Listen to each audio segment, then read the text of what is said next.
Hello বন্ধুরা, সানডের special good morning তোমাদেরকে। আজকে সানডে স্পেশালে ছিল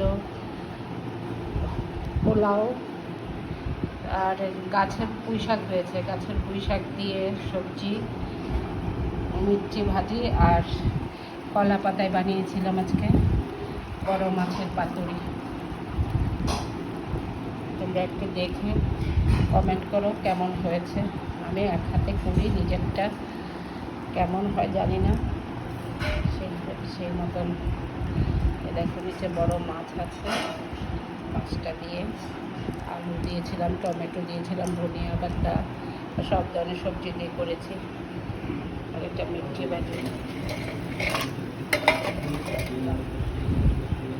একটু সানডে স্পেশাল আজকে, দেখে বলো কেমন হয়েছে। সময় রান্না করে তোমাদের সকলকে আমন্ত্রণ রইল, যার ইচ্ছা হবে চলে আসবে। বাই।